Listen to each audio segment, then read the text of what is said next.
लोकसभा के माननीय अध्यक्ष आदरणीय श्री ओम बिरला जी, केंद्रीय संसदीय कार्य मंत्री माननीय श्री किरण रिजिजू जी, बिहार विधानसभा के माननीय अध्यक्ष डॉक्टर प्रेम कुमार जी, बिहार विधान परिषद के माननीय सभापति श्री अवधेश नारायण सिंह जी, बिहार के माननीय उप मुख्यमंत्री श्री विजय कुमार सिन्हा जी, पूर्व विधानसभा अध्यक्ष भी, बिहार सरकार के माननीय संसदीय कार्य मंत्री श्री विजय कुमार चौधरी जी, पूर्व विधानसभा अध्यक्ष बिहार विधानसभा के माननीय उपाध्यक्ष श्री नरेंद्र नारायण यादव जी, बिहार सरकार के सभी माननीय मंत्रीगण, बिहार विधानसभा के चुने गए सभी माननीय सदस्यगण, नए चुने गए, बिहार विधान परिषद के माननीय पार्षदगण, बिहार विधानमंडल के दोनों सचिवालयों के अधिकारीगण, सम्मानित अतिथिगण और मीडिया के हमारे भाइयों,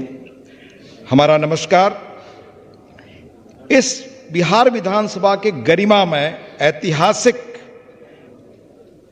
भवन के प्रेरणास्पद अतीत और इतिहास के बारे में बहुत सुंदर ढंग से माननीय विजय जी ने हमें बताया और इतिहासकारों का मत है कि इतिहास हमेशा भविष्य बनाने की ताकत देता है, इसलिए उसको हमेशा हम याद रखें।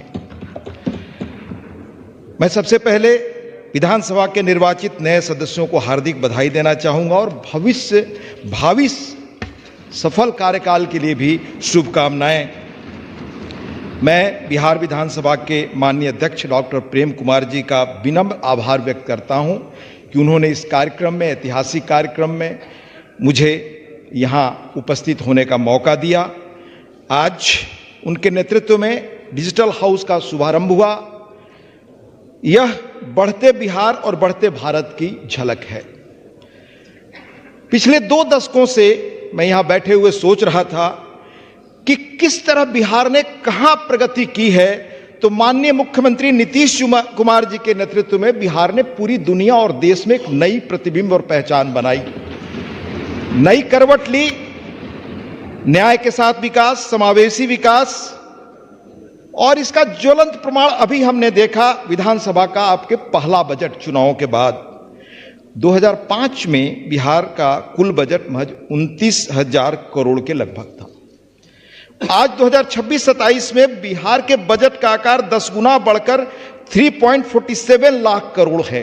यह उल्लेखनीय पहलू है और इस बजट का सबसे रिमार्केबल एस्पेक्ट एक और है कि 35% इसमें राजस्व खर्च का प्रावधान है और लगभग 65% पूंजीगत खर्च, यानी रेवेन्यू से अधिक इंफ्रास्ट्रक्चर पर 2 गुना खर्च। 5 नए एक्सप्रेसवे बनाने की योजना है, बिजली इंफ्रास्ट्रक्चर को मजबूत करना, महिलाओं वंचितों की उद्यमिता को प्रोत्साहित करना। बिहार का लक्ष्य 14% ग्रोथ रेट हासिल करना। इस तरह आज बिहार देश का बहुत अग्रणी और विकसित राज्य बनने की ओर है। माननीय अध्यक्ष लोकसभा श्री ओम बिरला जी की अभिनंदनीय उपस्थिति यहां है। आज कैसे गौरवशाली अपने अतीत और परंपराओं और इतिहास के साथ बिहार नवीनतम टेक्नोलॉजी को अपना रहा है। माननीय सभापति राज्यसभा और लोकसभा अध्यक्ष श्री ओम बिरला जी के नेतृत्व में संसद में बड़े पैमाने पर टेक्नोलॉजी को अपनाया गया। सारी पुराने रिकॉर्डों को डिजिटाइज किया जा रहा है और बिहार की विधानसभा की, विधानमंडल की लाइब्रेरी तो अद्भुत रूप से संपन्न है। नया मेटा डेटा विकसित किया जा रहा है जिससे सूचनाओं को बहुत आसानी से खोज सकें आप। एआई के इस दौर में एक इफेक्टिव विधायक, सशक्त विधायक आप कैसे बन सकते हैं, उसके लिए जितनी सुविधाएं नई तकनीक आपको देती है, शायद पहले के लोगों को यह अवसर उपलब्ध नहीं था। सदन की कार्यवाही को पेपरलेस बनाने, सदन की कार्यप्रणाली को ऑनलाइन करने, हमारी विधायी संस्थाएं चाहे संसद हो या विधानमंडल, प्रमाणिक सरकारी दस्तावेजों की सबसे बड़ी और महत्वपूर्ण रिपोजिटरी हैं। आम बजट या आर्थिक सर्वे जैसे सरकार के महत्वपूर्ण दस्तावेजों को ऑनलाइन में प्रस्तुत किया जा रहा है, जिससे आने वाली पीढ़ियों के लिए डिजिटल संस्करण संरक्षित रहे। हाल में लखनऊ में आयोजित AIPOC all India presiding officers conference में विधायी संस्थाओं की सक्षमता को मापने के लिए मानक नेशनल लेजिस्लेटिव इंडेक्स तैयार करने पर सहमति बनी। यह बड़ा रिमार्केबल कदम है कैसे हमारे नागरिक, लोकतंत्र में जनता हमारी विधायी निकायों की कार्यप्रणाली और कार्यक्षमता को जांचने परखने का काम कर सकती है। एक नया मानक होगा कि लोग अपने विधायकों, सांसदों को कैसे आंक सकते हैं। जनता और उनकी चुनी हुई विधायिका के बीच संपर्क को सुगम बनाने के लिए टेक्नोलॉजी का उपयोग बहुत ही आवश्यक है और डिजिटल टेक्नोलॉजी के उपयोग के माध्यम से माननीय सदस्य अपनी क्षमताओं का लगातार विकास कर सकते हैं और बड़े समृद्ध ढंग से अपने कामकाज का निष्पादन कर सकते हैं। सदस्य अपने अपने क्षेत्र में चल रहे विकास कामों की नियमित निगरानी भी इस टेक्नोलॉजी से कर सकते हैं। सरकारी योजनाओं के कार्यान्वयन की निगरानी के लिए जिला और राज्य स्तर पर डैशबोर्ड विकसित किए जा रहे हैं या करवा सकते हैं। सदन की चर्चाओं में प्रभावी भागीदारी के लिए अब उन्हें बहुत शोध सामग्री कराने के बजाय इन इंस्ट्रूमेंट से, इन नए टेक्नोलॉजी एआई के माध्यम से बहुत प्रभावी ढंग से काम कर सकते हैं। और बिहार तो इस नए टेक्नोलॉजी के युग में मूल्यों की विरासत सबसे महत्वपूर्ण है। यह भगवान बुद्ध और भगवान महावीर की मिट्टी है। नवचिंतन की उर्वर भूमि, क्रांतिकारी लोकतंत्र की भूमि, स्वाधीन भारत के लोकतांत्रिक संस्कारों को बनाने और संविधान को गढ़ने में बिहार के नेताओं, मनीषी नेताओं का वंदनीय योगदान रहा है। भारत की संविधान सभा के दोनों अध्यक्ष डॉक्टर सच्चिदानंद सिन्हा, डॉक्टर राजेंद्र प्रसाद बिहार से चुने गए थे। इसके अलावा बाबू जगजीवन राम, जयपाल सिंह मुंडा, अमियो कुमार बोस, केटी शाह, अनुग्रह नारायण सिन्हा जी, सत्यनारायण सिन्हा जी, श्री कृष्ण सिन्हा जी जैसे महान राजनेताओं ने संविधान के निर्माण में महती योगदान दिया। और आज़ादी के बाद लोकनायक जयप्रकाश नारायण ने राष्ट्रीय जीवन में लोकतांत्रिक मर्यादाओं को स्थापित करने के लिए युवाओं की संपूर्ण क्रांति का आह्वान इसी धरती, इसी पटना से किया, जिसमें बिहार का पार्टिसिपेशन उल्लेखनीय रहा। मुख्यमंत्री आदरणीय नीतीश जी, प्रधानमंत्री आदरणीय मोदी जी उसी संपूर्ण क्रांति के सुचितापूर्ण राजनीति के आदर्शों के प्रतिनिधि हैं। बिहार ने जननायक कर्पूरी ठाकुर जैसे मनस्वी को मुख्यमंत्री दिया। जब संविधान बन गया, कहां से आप सशक्त विधायक बन सकते हैं और विधानसभा कैसे सशक्त हो सकती है, तो मैं याद करना चाहूंगा कि राजेंद्र बाबू ने संविधान बनने के बाद क्या कहा। अब मैं उनको कोट करता हूं, if the people who are elected are capable and men of character integrity, यानी चुने गए लोग और कैरेक्टर के होंगे, इंटीग्रिटी के होंगे, तो डिफेक्टिव कॉन्स्टिट्यूशन भी होगा तो उसको सर्वश्रेष्ठ बना देंगे। अगर कॉन्स्टिट्यूशन कहीं किसी चीज पर अगर कमजोर भी दिखाई दिया तो इस चरित्र के लोग संविधान को सर्वश्रेष्ठ बनाएंगे, विधायिका को सर्वश्रेष्ठ बनाएंगे। वो कहते हैं आगे Rajendra Babu, after all a constitution like a machine is lifeless thing, it acquires life because of men who control it and operate it, and India needs today nothing more than a set of honest man who will have the interest of the country before them. आज भारत को ऐसे लोगों की जरूरत है, ईमानदार लोगों की, प्रतिबद्ध लोगों की, जो देश के प्रति समर्पित हो। ऐसे लोग इस संविधान के सपने को साकार करेंगे। उनके कहने का अर्थ था कि संविधान तो एक निर्जीव मशीन जैसा है, यह उन लोगों के कारण जीवंत बनता है जिन पर इसका दायित्व होता है। तो यह दायित्व आपके ऊपर है। और संविधान निर्माता डॉक्टर बाबा साहब आंबेडकर ने भी यही बात कही थी, जिसका मैं लंबा कोट करूं तो समय लगेगा, लेकिन आशय था कि जिस दिन लोग निजी हित या पार्टी का हित देश के हित से ऊपर रख देंगे तो फिर देश गुलाम होगा और शायद हमेशा के लिए अपनी आजादी खो दे। यह डॉक्टर आंबेडकर साहब की चेतावनी या हम सब के लिए एक सबक था।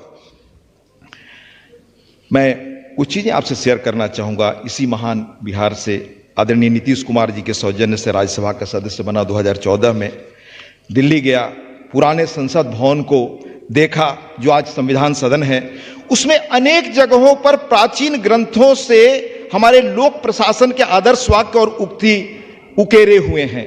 बहुत ध्यान से मैं पढ़ता था, उसकी एक बुकलेट भी प्रकाशित है, और विचार करता था कि स्वाधीनता आंदोलन के जिन मनीषियों ने इस विधायी संस्था का गठन किया, इसकी कल्पना की, इसको इफेक्टिव बनाने का सपना देखा, जिसके आज हम सदस्य हैं, उन्होंने इन्हीं प्राचीन हमारे आदर्शों को ध्यान में रखकर लोकतंत्र की रचना की। मैं आपको बताऊं, इतने बड़े देश के 308 चुने हुए सदस्य 2 साल 11 महीने 18 दिन तक 11 सत्रों में वो बैठे। 395 अनुच्छेदों और 8 अनुसूचियों के संसार के सबसे बड़े संविधान में 2473 संशोधन भी आए। उन पर विस्तृत चर्चा हुई, लेकिन पूरी अवधि में यानी 2 साल 11 महीने 18 दिन में जब यह बैठक हुई, जिसमें अलग अलग पृष्ठभूमि, अलग अलग वेशभूषा, अलग अलग भाषाओं के लोग थे और भारत हजारों वर्ष एक बनने जा रहा था, तब पूरी अवधि में एक व्यवधान नहीं हुआ। इसलिए सशक्त विधायिका का अंग बनना है तो व्यवधान से हम नहीं बन सकते। यह पहली सबक हमारे मनीषियों ने दी।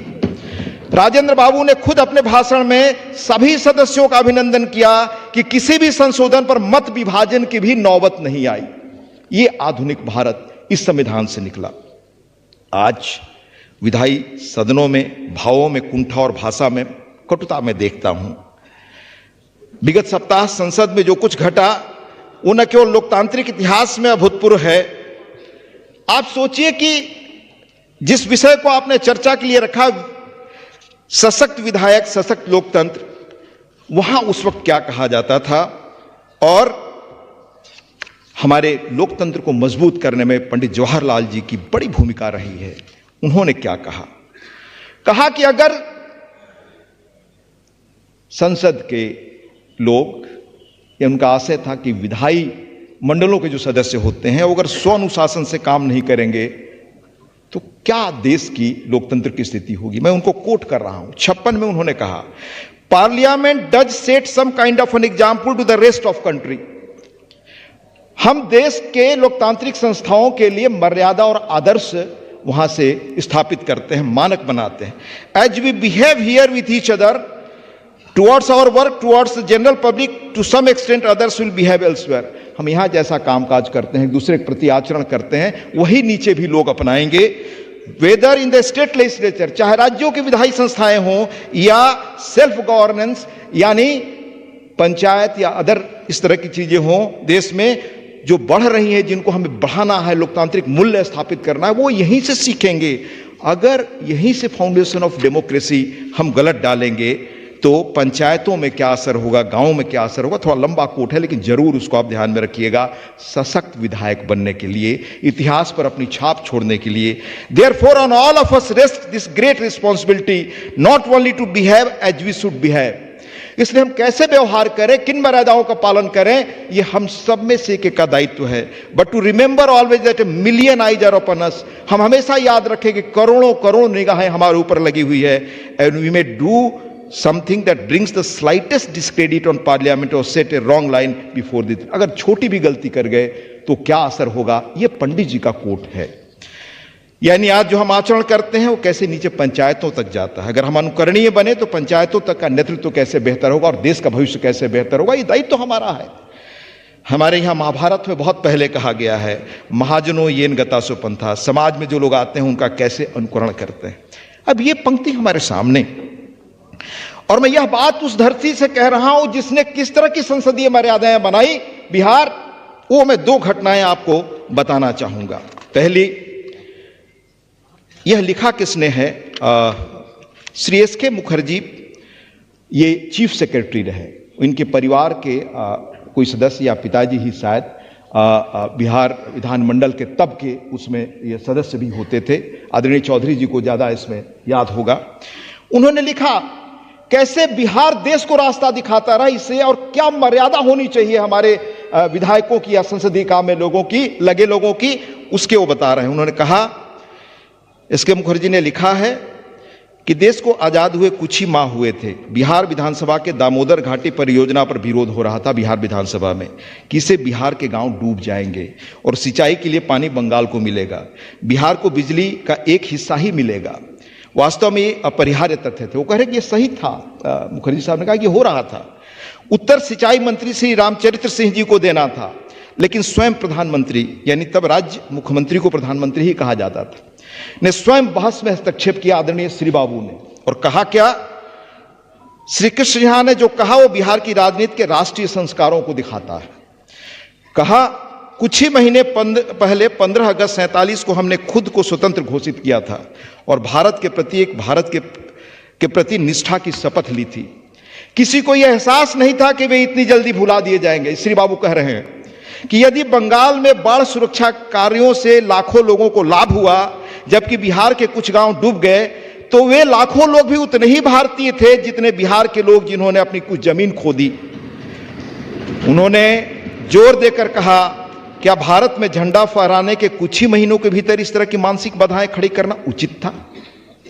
दूसरी घटना है 1952 के चुनाव में श्री रामानंद तिवारी जी विधानसभा के लिए चुने गए। सबको याद होगा, आदरणीय रामानंद तिवारी जी क्रांतिकारी व्यक्ति, पुलिस में रहे, अंग्रेजों के शासन में विद्रोह किया। मैंने जब पत्रकारिता शुरू की धर्मयुग में तो मेरा सौभाग्य रहा कि उन्हें मिलने और उनको जानने का मौका मिला। तो लिखते हैं श्री मुखर्जी, वो बड़े उस वक्त के आईएएस अधिकारी रहे होंगे। ये भी लिखा है कि एलपी सिंह वगैरह सब जो लीजेंडरी यहां से अधिकारी निकले, भारत बाद में देश के गृह सचिव हुए, राज्यपाल बने, वे सब चिंतित थे कि भाई रामानंद तिवारी जी क्या बोलेंगे, पुलिस कर्मियों पर बहस होने वाली है, उनकी मांग पर चर्चा होने वाली है। लिखते हैं वो कि सभी को श्री तिवारी के राजनीतिक स्टैंड पर अनिश्चितता थी, लेकिन श्री तिवारी ने बिना किसी पूर्वाग्रह के पूरा संयम रखते हुए किसी अधिकारी पर व्यक्तिगत आक्षेप किए बिना पुलिस से संबंधित बुनियादी मामलों को सदन में पूरी निष्ठा के साथ उठाया। ऐसी महान विरासत के आप उत्तराधिकारी हैं। व्यक्तिगत चीजों से उठकर मैं अनेक घटनाएं आपको गिना सकता हूं, पर इन घटनाओं की पृष्ठभूमि मैंने आपको क्यों बताई, क्योंकि पिछले एक सप्ताह से जो भी मैं मीडिया के माध्यम से देख रहा हूं, जो देश के सदन में दिखाई देता है, पंडित नेहरू जी का कोट में अक्सर यह कोट करता हूं कि हम सब कैसे बिहेव करें, उसमें उस प्रसंग में एक चीज मैं आपको बताना चाहता हूं कि रूल क्या है। रूल ये कहता है, जैसे आप में से कल कोई तय कर ले कि हमको ये दस्तावेज, ये चीज ये रखना ही है विधानसभा में, तो वैसे मान लीजिए नियम है। और ये मैं देश के पहले जो स्पीकर रहे उनसे कोट करता हूं, जीवी मावलंकर जी का द ऑफिस ऑफ स्पीकर एक किताब है, उसका अंश कहते हैं कि स्पीकर की authority is supreme in the house and there could be no challenge to his decisions and orders. In the whole setup of parliamentary democracy, the speaker is the only autocrat। ये कोई मैं नहीं कह रहा, ये 1956 में पहले स्पीकर साहब का कहा गया शब्द है।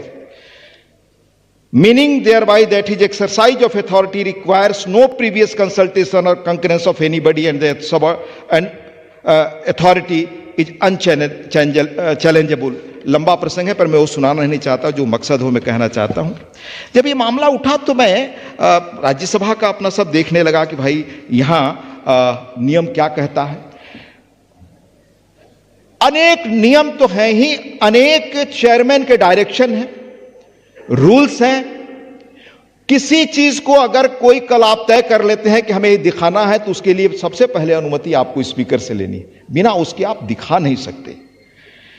और मैं कम से कम 8, 10, 58 से लेकर, जिसमें भूपेश गुप्ता का नाम है, जिसमें राजनारायण जी का नाम है, 67 का नाम है, प्रसंग है, फिर 76 का है, फिर 2005 में Rajya Sabha Shri Jaswant Singh leader of opposition का प्रसंग है। अनेक चीजें मैंने राज्यसभा में पाई कि ये सब लोग कुछ डॉक्यूमेंट्स लेकर गए, दिखाना है, स्पीकर ने तय कर दिया कि इस नियम, इस कानून के तहत आप नहीं कर सकते। सबने इसका पालन किया।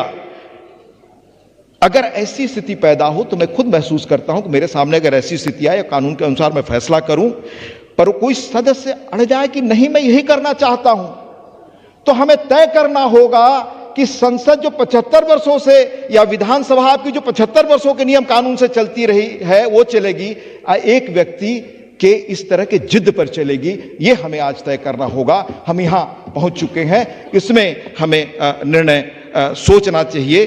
दूसरा बड़ा सवाल कि जब हम संविधान की शपथ लेते हैं तो उससे कुछ बाउंड है, कुछ चीजों से। हम संविधान की मर्यादाओं का कैसे पालन करते रहे हैं, मैं एक प्रसंग सुनाऊंगा। 62 के युद्ध के बाद एक एंडरसन कमेटी बनी और उसकी रिपोर्ट आज तक कॉन्फिडेंशियल है, जहां तक मेरी जानकारी है। किरण जी को अधिक जानकारी होगी। तब लोग सत्ता के बाहर थे, वो भी कहते थे कि हम सत्ता में आएंगे तो इसको दिखा देंगे। कुछ लोगों ने बयान दिया था, पर आज तक नहीं दिखाएंगे, क्योंकि देश बड़ा है। आज तक हम मर्यादाएं पालन कर रहे हैं, देश बड़ा है और हमारी विधायिका के, हमारे संसद के जो कानून बने हैं, रूल्स और प्रोसीजर हैं, वो बड़े हैं। अगर हम सब मिलकर कैसे आज तक आम सहमति से चलाते रहे हैं, अगर हम नहीं चलाएंगे तो हमारे लिए बड़ी चुनौती होगी। और एक सशक्त विधायक अगर आपको बनना है, प्रभावी विधानसभा है, जब सांसद बना तो आमतौर से वेल में जाने, हंगामा करने, कभी भी नीतीश जी ने आज तक नहीं कहा कि जाकर वेल में हंगामा करना है, कुछ करना है। सार्थक बहस करनी है। अंततः दलों के सभी नेताओं को, चाहे पक्ष में हो विपक्ष हो, उनको यह मर्यादा खींचनी पड़ेगी। मैं दूसरी बात कह रहा हूं, आज यहां टेक्नोलॉजी का बड़ा आपने देखा वो उद्घाटन हुआ नए उसका, जिससे टेक्नोलॉजिकल सुविधाएं फैसिलिटेट होंगी। किस गति से आज दुनिया बदल रही है, उसमें हम सबको एक आम और राष्ट्रीय सहमति बना करके, जो आदरणीय राष्ट्रपति जी ने कहा था, आगे बढ़ना होगा। यह दौर कौन है? अभी दुनिया के जाने माने फ्यूचरिस्ट हैं रे कुर्जवेल, उन्होंने कहा था 2016 में कि हमने जो 40-45 वर्षों में परिवर्तन देखा है, वो पिछले 20,000 वर्षों में नहीं हुए। यह भी कहा कि सारा इवोल्यूशन आप जो देखते हैं, हम पत्थर युग से चले, लेकिन जितने परिवर्तन देख रहे हैं, technological revolution, death of distance, information revolution, globalisation, पूरा मुल्क एक परिवार बन चुका है, ग्लोबल विलेज, ये सब पिछले 50-60 वर्षों का खेल है। ये हम सबको इसके साथ लेजिस्लेचर्स को अपना कदम ताल बढ़ाकर चलना होगा। जब हम करें, इस साल के आर्थिक सर्वे में बड़ा महत्वपूर्ण एक तथ्य हमने पढ़ा, अर्थव्यवस्था के 5 क्षेत्रों में 23 ऐसे विषय चिन्हित किए गए जहां डीरेगुलेशन और नियमों में रेशनलाइजेशन की जरूरत थी। निर्माण से लेकर के अन्य पर्यावरणीय परमिशन, अन्य चीजों में 828 सुधार सुझाए गए थे, जिनमें से राज्यों द्वारा 76% सुधार कर लिए गए हैं। 79% जो बचे हैं 10% पर काम चल रहा है। 119 अभी लागू किए जा सके हैं। इनमें रिकॉर्डों के डिजिटाइजेशन से बड़ी आसान ढंग से काम हो रहे हैं। सरकारी अनुमति की जगह अब सेल्फ सर्टिफिकेशन से काम चल सकता है। ये सारे सुधार हम सबको मिल करके आगे बढ़ाना है, तभी भारत आर्थिक ताकत बनेगा। और याद रखिए, चाणक्य ने कहा था, चाणक्य का मूल वाक्य था, आपकी ताकत का मूल है आपका कोष। अगर आर्थिक रूप से आप संपन्न नहीं है तो आज के बदलते इस सोशियो इकोनॉमिक वर्ल्ड में अपना वजूद आपको कायम रखने में भारी चुनौतियों का सामना करना पड़ेगा। और 2014 के बाद जिस तेजी से देश प्रगति कर रहा है, हम उसी ओर हैं। ये दौर है जब हम सबको मिलकर साथ आगे बढ़ना है। आप जानते हैं कि समय से कानून बनना चाहिए आज के दौर में, नहीं तो कानून के डिले होने का उसका लंबा सोशियो इकोनॉमिक कास्ट है। जैसे देश में बेनामी संपत्ति का कानून संसद द्वारा 1988 में पारित हुआ, 2014 तक उसे नोटिफाई नहीं किया गया, अरबों खरबों के घोटाले होते रहे। और जब उसे सुधार कर पीएमएलए कानून लाया गया तो कुछ निहित स्वार्थ उसमें भी ढील दिए जाने के लिए अदालत में चुनौती करते हैं। आखिर 2.5 दशक तक बेनामी कानून क्यों नहीं नोटिफाई हुआ? ऐसी चीजों पर आप सब निगाह रखिए अगर हमें इफेक्टिव बनना है तो। अंत में मैं डॉक्टर आम्बेडकर की चेतावनी के साथ जो हम सब के लिए उन्होंने कहा है, अपनी बात खत्म करूंगा। उन्होंने कहा था कि कभी उनके कहने का आशय है कि हम जो राष्ट्र के मुद्दे हैं वो दलों से ऊपर रखें, तभी एक हम महान राष्ट्र का गठन कर सकते हैं। उनके कहने का एसेंस एक लंबा कोट है, वो मैं पढ़ नहीं रहा हूं। अंत में मैं माननीय अध्यक्ष लोकसभा और इस मंच पर बैठे सभी लोगों का, माननीय अध्यक्ष बिहार विधानसभा, सभी को बहुत तहे दिल से धन्यवाद देता हूं कि आपने धैर्य से हमें सुना और इस गौरवशाली कार्यक्रम का, इस ऐतिहासिक बिहार के इस ऐतिहासिक जगह पर सुनने आपने धैर्य से सुना, उसके लिए बहुत बहुत धन्यवाद। नमस्कार। हृदय से आभार व्यक्त करती हूं श्री हरिवंश जी का।